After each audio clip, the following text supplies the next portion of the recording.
మీ business ఏదైనా మీ ఊర్లో promotion చేయాలంటే అది సుమన్ టీవీతోనే సాధ్యం. ఇప్పుడే సంప్రదించండి. భద్రాచలం డివిజన్ దుమ్ముగూడెం మండలం కొత్తపల్లి ఆశ్రమ పాఠశాలలో 8వ తరగతి చదువుతున్న దీపక్ మృతి చెందడం జరిగింది. నిన్న మృతి చెందాడు.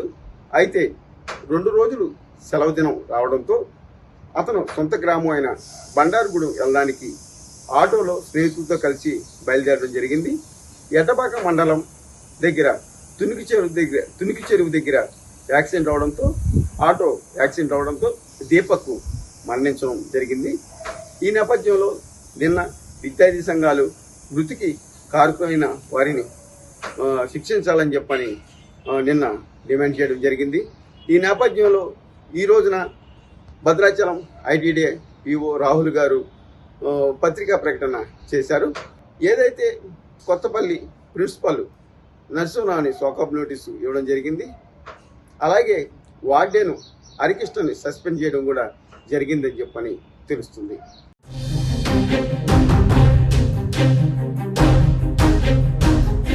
నా పేరు పృథ్వీ, పీడిఎస్యు భద్రాద్రి కొత్తగూడెం జిల్లా కార్యదర్శిని. ఈరోజు భద్రాచలం డివిజన్ పరిధిలో ఉన్నటువంటి కొత్తపల్లి గిరిజన ఆశ్రమ పాఠశాలలో ఒక విద్యార్థి మరణించడం అనేది జరిగింది. 4 విద్యార్థులు గిరిజన ఆశ్రమ పాఠశాల నుండి బయటికి వెళ్ళిపోయి ఆటోలో ప్రయాణం చేస్తుండగా ఈ దుర్ఘటన జరిగినటువంటి సందర్భం ఇది. కాబట్టి 4 విద్యార్థులు గిరిజన ఆశ్రమ పాఠశాల నుండి పోతున్నటువంటి క్రమంలో ఎటువంటి సమాచారం లేకుండా హాస్టల్ నుండి బయటికి పోతున్నటువంటి విద్యార్థులని గుర్తించి నిలుపుదల చేయాల్సినటువంటి హెచ్ఎం బయటికి పోతున్నా పట్టించుకోకుండా నిర్లక్ష్య వైఖరి అవలంబించడం మూలంగా విద్యార్థులు బయటికి పోయినటువంటి పరిస్థితి ఉంది.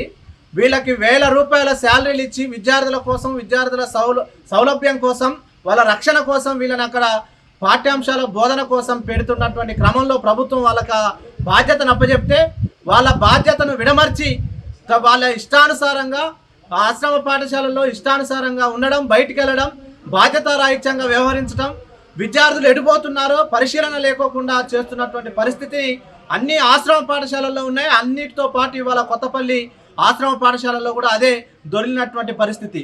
కాబట్టి ఆ పాఠశాలలో ఉన్నటువంటి హెచ్ఎం ఎవరైతే ఉన్నారో ఆ హెచ్ఎం నరసింహరావు గారు గతంలో అనేక పాఠశాలల్లో తన వైఫల్యాలు కనపడినాయి.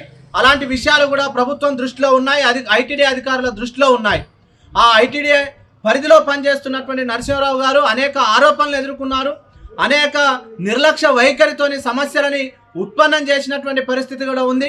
ఆయన గొందిగూడెంలో పనిచేసినా, చర్లలో పనిచేసినా, ఆయన ఏటీడీఓగా పనిచేసినా, ఇంకా అనేక రకాల బాధ్యతలు తీసుకొచ్చి ఆయన వైఫల్యాలు ఉన్నప్పటికీ కూడా ఆయన నెత్తిన పెట్టి ఒక నిర్లక్ష్యమైనటువంటి అధికారిగా పనిచేయడం, ఒక నిర్లక్ష్యమైనటువంటి హెచ్ఎంగా పనిచేయడం అనేది ఇవాళ ఆయన వైఫల్యాలు మనకు కనపడతా ఉన్నాయి.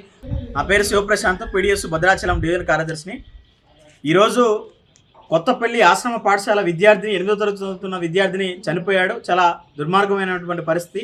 అక్కడ ఉన్నటువంటి హెచ్ఎం, అక్కడ ఉన్నటువంటి స్టాఫ్ నిర్లక్ష్యం వల్లనే విద్యార్థి ఈరోజు చనిపోవడం జరిగింది. ఎందుకనంటే హాస్టల్ విద్యార్థి హెచ్ఎం ఆడే ఒకటువంటి డ్రామా ఏంటంటే హాస్టల్ గోడ దూకి వెళ్ళిపోయారని చెప్పేసి తల్లిదండ్రులకి అట్లాగే మీడియాకి సంబంధించిన ప్రజా సంఘాలకి చెప్తా ఉన్నాడు. కానీ ఆ విద్యార్థి ఒకవేళ గోడ దూకిపోయినప్పుడు కూడా విద్యార్థులకు సంబంధించిన పోతా ఉంటే అక్కడ ఉన్నటువంటి టీచర్లు కానీ హెచ్ఎం కానీ ఏం చేస్తూ ఉన్నారని చెప్పేసి పీడిఎస్ ప్రశ్నిస్తూ ఉంది. దాంతోపాటు విద్యార్థులు మాత్రం మేము గేటు ద్వారానే పోయామని చెప్పేసి విద్యార్థులు చెప్తా ఉన్నారు. కాబట్టి ఏదేమైనా సరే ఈరోజు ఆశ్రమ పాఠశాలలో ఒక విద్యార్థి చనిపోవడం చాలా దారుణమైన పరిస్థితి. దాంతోపాటు అక్కడ పనిచేస్తున్నటువంటి హెచ్ఎం నరసింహరావు గారు గతంలో ఏటీడీఓగా పనిచేశారు. అట్లాగే గతంలో ఎల్సిరెడ్డిపల్లి ఆశ్రమ పాఠశాలలో గర్ల్స్ హాస్టల్లో ఒక అమ్మాయిని ఇబ్బంది పెట్టాడని చెప్పేసి కూడా అనేక ఆరోపణలు, రాతలు అనేక మీడియాలలో కూడా వచ్చినప్పుడు కూడా ఆయన మీద శాఖాపరమైనటువంటి చర్యలు తీసుకోలేదు. దాంతోపాటు గొందిగూడెంలో చేసినప్పుడు కూడా అదే పరిస్థితి. హాస్టళ్లలో ఎక్కడికి వెళ్తే అక్కడ సమస్యల వలయంగా మారే పరిస్థితి కనపడతా ఉంది. డీడీ గారు ఎవరైతే ఉన్నారో ఇప్పుడు పున్నమ్మ గారు కనీసం హాస్టల్ విజిట్ చేసే పరిస్థితి కూడా లేదు.